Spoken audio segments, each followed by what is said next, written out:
there, it's Natasha and thank you so much for joining me today.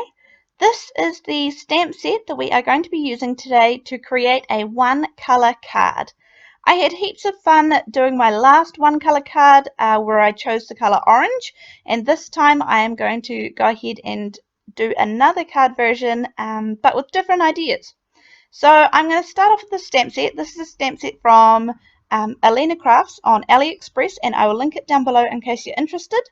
I am using some distress watercolor paper, and it's important that I use watercolor paper here because I'm going to color it soon. And I am just embossing it with some white embossing powder. Now I am stamping this twice, and I'm not actually going to be using this stamp as it was intended. I'm going to be cutting out these flowers. I just really like the flowers, the shape of them and the size of them. So you can see that part of my stamp is actually off the page. All I really want from this is to make sure that the flowers are complete. So I have done this twice, stamped and embossed it twice on two different pieces of paper so that I have enough flowers for my card. And I guess at this point I'm not entirely sure how many I'm going to need, so I'd rather do more than not enough. I have chosen the colour Peacock Feathers today, and so I showed you my Reinkers and my ink pad, and that's what I'll be using. I am going to add some Perfect Pearls in the Perfect Pearl colour, and I've just put a tiny little bit of my Reinkers down here and quite a lot of water because I want to make it a really light colour to create a very simple background. Now this simple background consists just of some really basic stripes. This is a paintbrush actually from Aliexpress as well, and I'm just not measuring, I'm just eyeballing, I'm not being specific, I just brushing it across the page where I think it should go. Now I do kind of end up going over the stripes a couple of times just to kind of get the colour that I want. Then I'm going to use a heat gun and dry all of these stripes, and that is purely because I am impatient and my time is limited.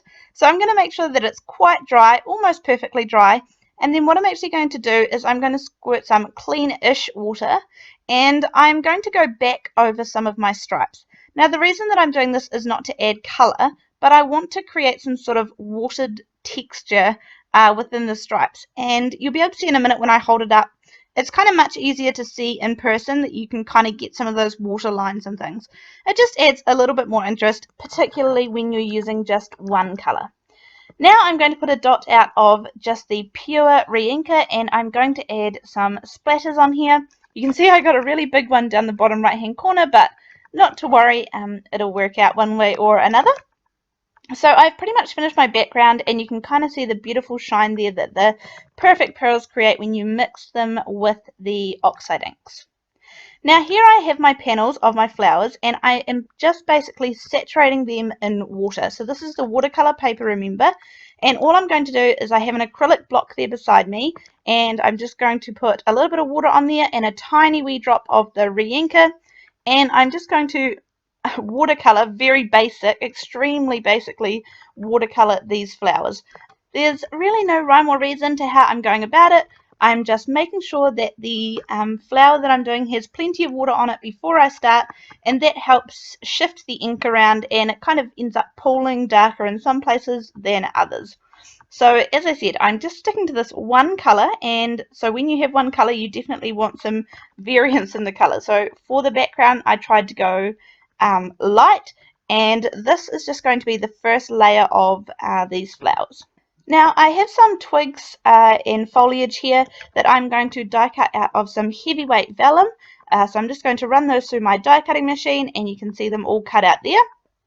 And then once my flowers have dried, and they pretty much dried on their own while I was doing some other bits and pieces, I have come back to them and I am going to fussy cut out these flowers.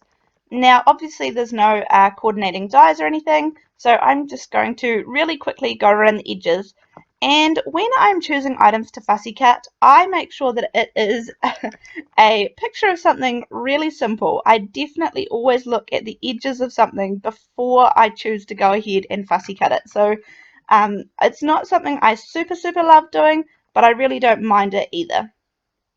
Here I'm just going to watercolor a couple of the leaves.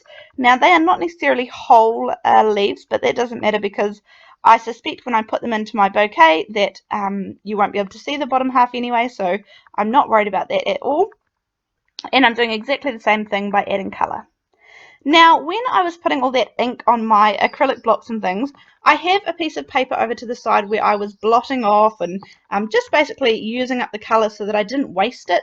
And then I decided to actually use that sheet. So now what I'm doing is I am adding what was left on my acrylic block, and then I will dry it with my heat gun and then add some splashes or some water, dry it with my heat gun, and then smush my acrylic block down onto it again, and then dry it with my heat gun. And this way, this works really well with distress oxide inks in particular. You get lots of kind of different texture because it layers up much better than some of the other inks do. So you can see I kind of have an interesting piece of paper now, but I thought it was a great opportunity for me to cut out some more of those exact same foliage that I was cutting out before out of the vellum, but this time I'm going to use that scrap piece of paper. So now you can see all of those bits and pieces that I have die cut out. And I'm just going to bring everything together. I also cut out some of the foliage from plain white paper as well. And when I hold up these flowers here, I think they're just not dark enough, and I forgot about doing a second layer. So I'm just going to put some of my Reinkers out in a tiny wee bit of water. I don't want too much for this. I want the colour to stay quite pigmented and quite strong. So I am just going to go over some of the kind of main parts of the flower where I think it might be a little bit more shaded and a little bit more dark, but I will use some water to kind of spread out the colour a little bit, just so there's no harsh lines or anything like that. And this way I want to create the most contrast between the background and the foreground, in this case the flowers, because as I said, this is a one colour card, so making sure that there is a difference will hopefully make this card work overall. I am just doing my little trick for my background panel here, where I take 4 little tabs of those double-sided adhesive and one in the middle, and that means I can line it up properly. Then I'm going to take this little set of 4 banner dies. Now I am loving this set. It is quickly becoming a go-to for me, and I have taken these 2 of the sizes side by side, and I'm just going to stamp out Happy Birthday. Now I believe this Happy Birthday comes from the same stamp set as the flowers, but I had stamped it in black and decided that I know this is cheating, but I am just going to add a few little black splatters to the background, just very fine, so that it just incorporates a little bit of the black from the sentiment. So I have covered up the outsides of my card because I have a little border there and I really don't want to get the splatters on that. So I just add some quick little splashes and I'm done. And then I'm going to add, this is the foam tape from Alina, and I love this foam tape. In fact, when I'm doing this voiceover, I have completely run out of it, so I desperately need to order some more. And I fix that sentiment one on top of the other with the banners. Now I'm just fiddling around with my placement of all my flowers. And what I decided to do, and I quite like doing this, is I add some flat and some dimension. So I'm using some double-sided tape on part of the flower, and then the other half I'm going to use some foam squares. These foam squares are also from Aliexpress. And that way I just find it kind of gives as much dimension to the card as possible, without everything kind of being popped up at the same height.